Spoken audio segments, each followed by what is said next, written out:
Well, good morning, everyone. It is early in the morning here in Oklahoma City because I am going to do a working Wednesday walkabout today.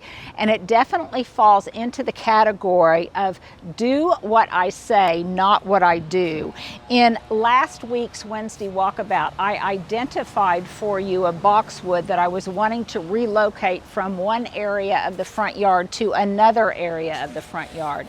Now, typically I would not do that because it's supposed to get up to 104 today, and it has been in the 100s recently and into the foreseeable future. Nevertheless, this is something that I really want to get done, and it's going to be a gardening risk worth taking, because even if I lose this boxwood in the process, I know that I will have another boxwood that needs to be transplanted to serve in its stead. So here is the boxwood that I identified with one of these handy utility flags right here. And I kind of debated which one I wanted to take out, if I wanted to take out this one or this one, and I've decided on this one. Now, in terms of preparation, again, I would typically not recommend that you do that. But in terms of preparation, to move it from one area of the garden to another. And by the way, I've been doing this for a couple of days. And that is, I have been really watering this boxwood well, right at the root zone, right at the base. And the reason that I've been doing it over a period of days is because it is so dry that I know that to get deep down to where those roots are growing, I need to water it, let it really soak in, water it again, and let it soak in so that I can get a deep degree of moisture down to the base. So I have been really working on that. Okay, now, this may seem a little strange, but here's a great tip. Stuart, do you think that's funny? You think a lot of the things I do are strange. I do. Another thing I have been doing is watering the hole itself. Now this one, I've been watering for days because it is, the substrata of soil is so dry because we have not had any moisture. And I want to make sure that water really penetrates deep into the soil, so that if the plant then gets a little bit drought stressed because it's not going to rain, then it will know for its roots to really search for moisture down below.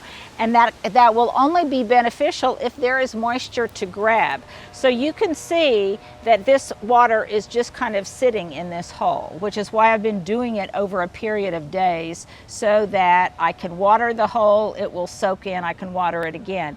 Now, my soil is just, the default is just clay. And actually, if I do this kind of prep, then my boxwoods, which Stuart, you can see I've got pretty much everywhere in the front yard. And can I also say, I'm going to be doing a video on the winners and losers of this very hot summer. And let me tell you, the boxwoods, they are just troopers.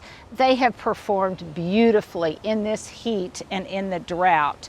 Now, if you are not sure what kind of soil you have, if it is clay or if it is silt or sandy, all you have to do is water a big hole and see how long it takes for the water to drain. And if it drains very quickly, you know you have got really good friability and lots of wonderful air pockets in your soil. Me, I have just good old Oklahoma red clay, and while I'm going to amend it some, I know that nevertheless these boxwoods will do pretty well in that kind of soil.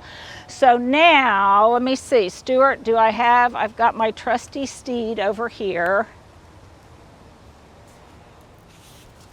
And I'm going to try being the operative word, to get the largest size of root ball for this boxwood as I can, so as not to unduly traumatize it.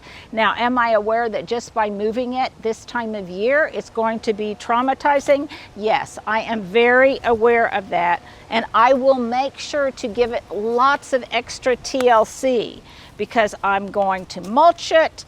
I have watered the hole, I've watered the plant. I will make sure to keep it watered because it won't yet be established. The other thing that I love about boxwood, guys, is that they transplant very easily for the most part, I found. And that is my question of the day. Do you guys move your boxwoods around like I do, almost like pieces of furniture? As they grow, or they get too large for a space, or they get one-sided. This one's a little bit one-sided from some ice damage. So that's my question of the day. And if you don't do it with boxwood, do you have other plants that you find you can move around very easily that are very receptive to being transplanted? Now, Stuart, if you'll stand back a little bit, if you don't mind. I just kind of want to show that this border already has boxwood in it. There's one here, there's two here, and yes, they all need a little bit of a trim, but I'm not going to do that this time of year. I am going to wait till temperatures cool a bit. It's starting to release.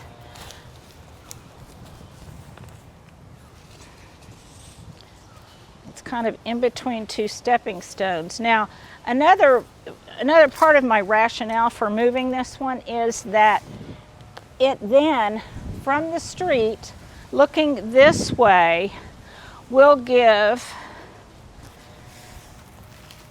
very much a straight line view of this entire area in here, which has been kind of covered up around the perimeter by this boxwood.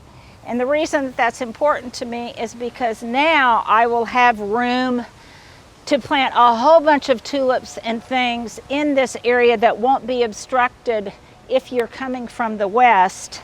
Why do I have no recollection of this giant rock? Of which giant rock? Right behind you. I don't know. Oh, probably because hidden the whole time? It's been here the whole time, but probably because it's always obscured by something. It's probably obscured by tulips or, well, and the reason you notice it is because I've cut back so many of these things. And look here, Stuart, this is a perennial that I cut back right here, cut back hard, and look, it's putting out new growth. And this plant, when it's in its full-throated growth, it will be huge. So we'll fill this area, and then there'll be lots of foxglove that will come up in here. And obviously, as I am doing this, I am thinking about what and where, what kind of tulips and where I want to be planting them. And that's probably going to be another video if you guys want to order your tulips from Brex and Color Blends along with me. That might be a fun thing that we do together. Okay, so look under here, Stuart. This is what I'm talking about. See how dry that is? And I've been watering it for days, and it's still so dry. The other thing always to keep in mind is we think sometimes if a plant is in shade, it doesn't need to be watered as much because it's got the protection of what it's growing under. But on the contrary, sometimes it's drier because on those occasions when it does rain, it can't permeate through the canopy. Does that make sense, Stuart? Yeah, it does. And like we've had the past couple of days, we've had a little bit of a rain. I say a little bit. A sprinkle. While it seemed kind of heavy at the time, it really did not much. So, right now, what I want to make sure is I don't want to plant this too deeply. So you can see right here that when I plop it into the hole, it's too deep because I want the top of the root ball of the plant to be level with the top of the hole. So, I'm going to have to backfill with a little bit of this soil. And again, I know it is not great soil, but I'm still going to use some of it. I'll break it up in the process though. And another thing that I would normally do but I'm not that prepared, is because we've had so many fallen leaves, Stuart, it's almost like fall. I would also take lots of fallen leaves and things and put them in the bottom of the hole, or if I cut back, for example, I think I'll do this right now.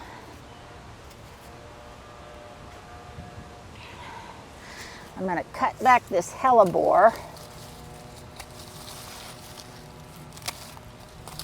and I can use that green debris. It's almost like it's green manure or something, green compost, because it's organic matter and it's going to break down, and over time it will improve the soil. But I'm also going to do this. I've got some of this Happy Grow Landscapers mix. Sadly, Let's show the label. and I know I have heard so many different things about whether or not Lowe's is going to continue to carry this. Mine quit carrying it for a while, then it started carrying it again. Whether or not they're making a long-term inventory change on this, I don't know. But I've still got a couple of bags, and I'll probably go and get some more. Now, I showed this tip the other day. I was about to say, are you going to do it? But I'll do it again.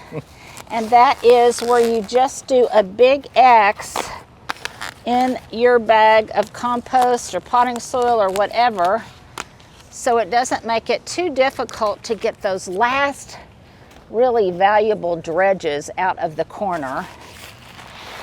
And then all I have to do is just kind of do this.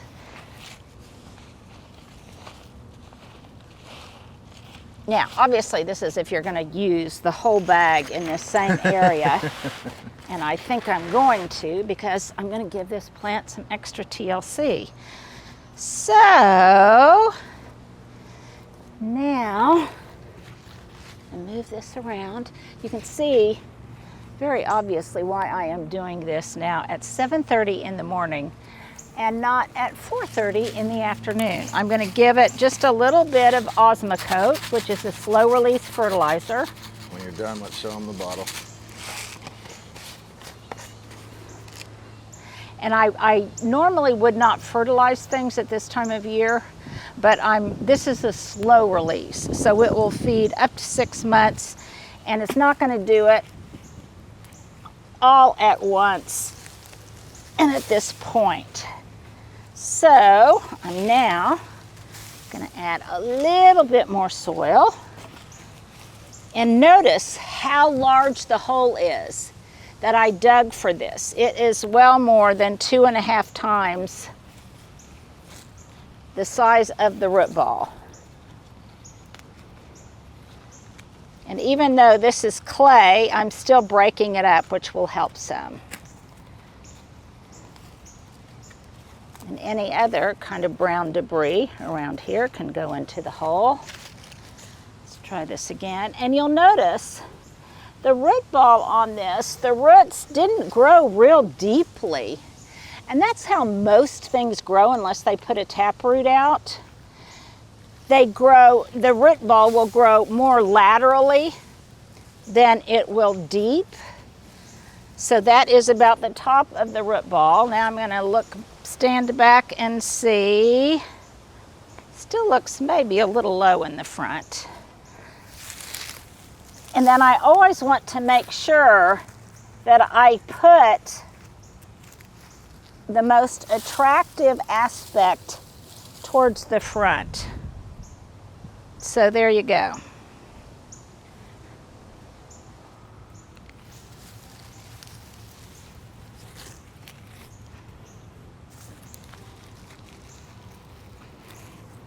Release, you dirt clods, release. Okay, Stuart, is that straight? I mean, does it look like I've got the prettiest part facing forward? You definitely have the prettiest part facing forward right now. It seems like it's leaning to your left a little. Yeah, that was too much of a correction. That's about right. Right there? That's pretty close, yeah. Okay. If you don't have your trusty photographer, Stuart, then you just look. Now, I also want to make sure, and I made sure when I dug the hole, that the placement is going to be right in the middle, just about, of these boxwood here. So, because it always looked like there was something missing until I put this in place. Don't you agree? Yeah. Now it looks like I have filled this hole. So now I'm going to backfill.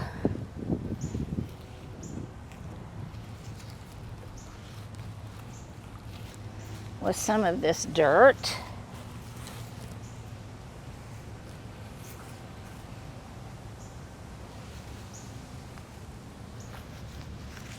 So in the process of doing this, I've made that other area less congested, and this one look fuller and more in line with the design of the rest of the garden.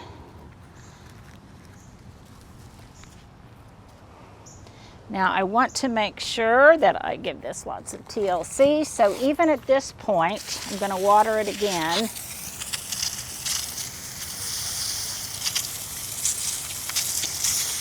Because I want to make sure that the soil that I put in there is also wet and moist. The ugly side went to the back.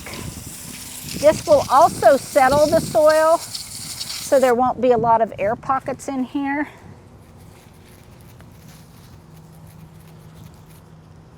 And you may wonder what I will do with this extra soil here that I have dug up and replaced in volume with, and I use this landscaper's mix. You could definitely have used compost, but sadly I'd used up all of my compost.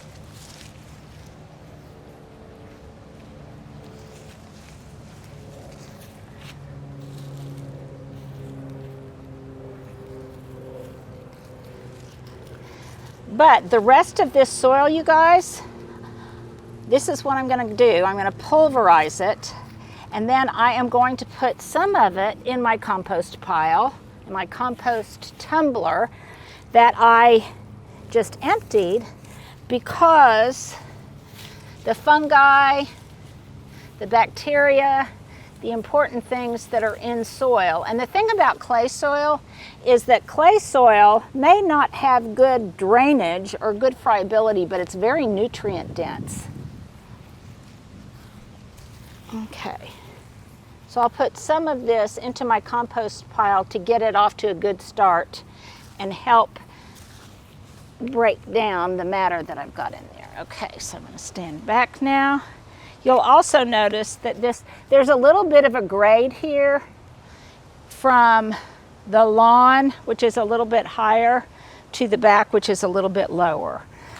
So now I'm going to, as I said, I'm going to give this lots of extra TLC and do some targeted mulching, which is another tip that I discussed the other day. If you don't have the wherewithal in this heat to put out a lot of mulch on your flower beds, then just mulch your most prized specimens, or specimens like this that I'm just now transplanting.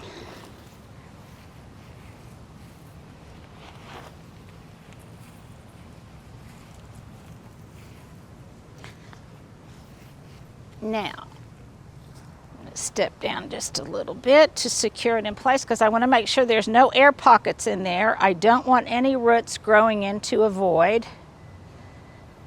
Wow, I never thought about that. Yeah, if there's voids in there, just pockets, and then the roots reach down in there and there's no soil, then they'll dry out. So you want to make sure that you remove any air pockets.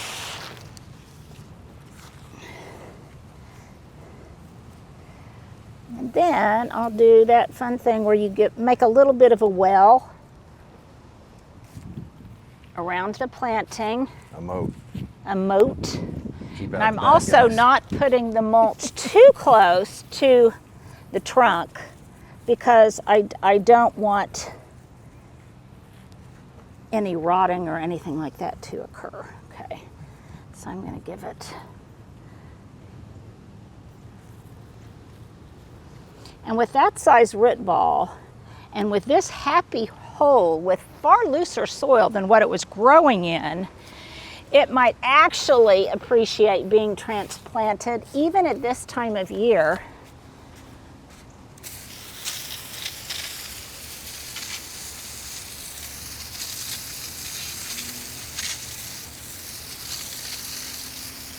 Normally I don't water on top, but That's what I was about to ask. But I want to get off any dirt that may have gotten on there. Also, it's still very early in the morning, in case there were and again, what happens when you water it? The heat like cooks it off and it hurts, or like what's the? Well, it can actually, I've heard it argued both ways, that you can scald the plant, delicate leaves, if you water during the heat of the day, but mostly it's just that the water just immediately evaporates. But also if you do it at the wrong time of day, then in the evening, before it has a chance to dry off, then that's when fungal issues, mold, things like that can be a problem. Okay, so Stuart, we're gonna let everybody go refill their cup of coffee or whatever, and I'm gonna finish this up. All right.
So, there you go. Now notice that not only did I mulch around the boxwood, but I'm also mulching the area surrounding it with about 2 inches of mulch.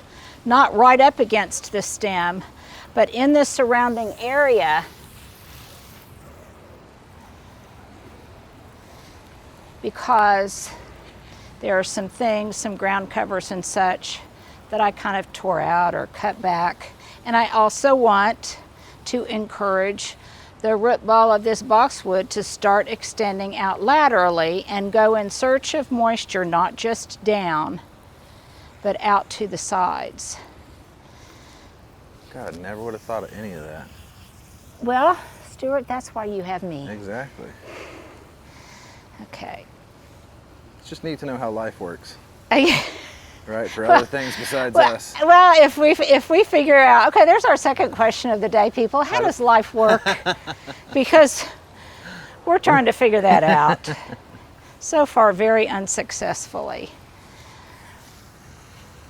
And again, I'm going to keep a real eye on this and water it at the root zone. But for now, Stuart, let's stand back and look at our handiwork. I think it looks really good. Because I think it looks so much nicer. I'm gonna get kind of far back so we can see the hole. Yeah, let me move my trash bucket.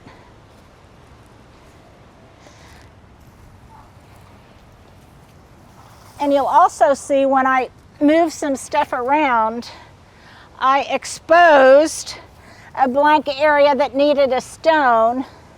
So my next project may be to bury this stepping stone. But for now, I am going to call it a morning and go in and get some coffee. And I can now remove my flag because it's been a job well done. So that was a working Wednesday walkabout. Thank you guys for keeping me company during my labors. And again, this is a do as I say, not as I do. But hopefully I really did enough preparation so that it will settle in happily And I'm also loving Stuart over here. I did show them once, we'll show them again. Yeah, I love this void now. It doesn't look There's some wind. overplanted. And I can remove my second flag knowing that I have completed my job. Thank you guys. Have a great Wednesday. Well, if you've held on this long, here is my outfit of the day, a very muddy one since I just transplanted that boxwood. So my first accessory would be this layer of mulch and mud that I have on me. My second would be my earrings. These are from Madewell, a version of hoops, as is my typical selection. I've got a t-shirt from Nordstrom Rack. My breeches are just some cutoffs, probably thrifted, and I cut them off. My boots are from Target. My watch, by the way, I get asked this so many times. It's an Apple Watch, and the band I bought separately. I got this online from Amazon too, and I had to take a lot of links out. So Stuart, have I forgotten anything? No. Okay, there you go. There is your outfit du jour.